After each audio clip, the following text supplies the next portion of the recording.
لا تبخلوا علينا باشتراك ولايك للفيديو لتشجيعنا.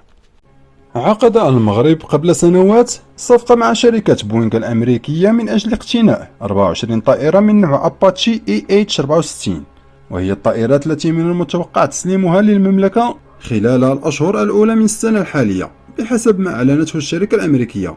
وحتى قبل تسلمها جعلت هذه الدفعة من المغرب محط أنظار خاصة من قبل الصحافة الإسبانية، التي باتت تقوم بمقارنات بين ما يملكه وما تملكه الجارة الإيبيرية من الأسلحة، خاصة أنها تعد الهليكوبتر الأكثر تقدما وثباتا على مستوى العالم، فيما يعد المغرب الدولة ال17 التي تحصل على هذا النوع من الطائرات.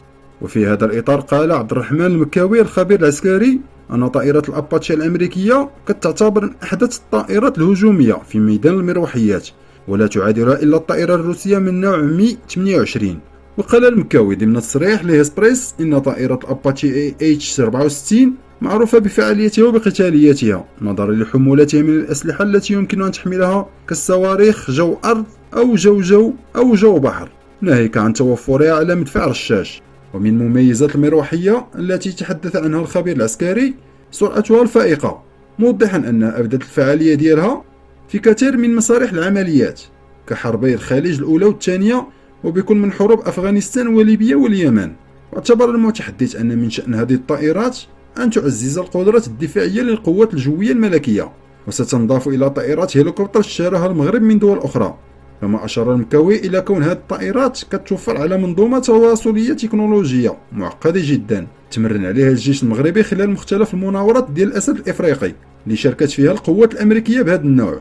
وأبرز الخبير نفسه أن اقتناء المغرب مثل هذه الطائرات من شأنه إحداث التزام في المنطقة، خصوصا أن الجزائر كتوفر على الطائرات الروسية من نوع AA-28، مؤكدا أن القوات المغربية تتعزز شيئا فشيئا بمختلف أنواع الأسلحة في منطقة مشتعلة وبها تهديدات.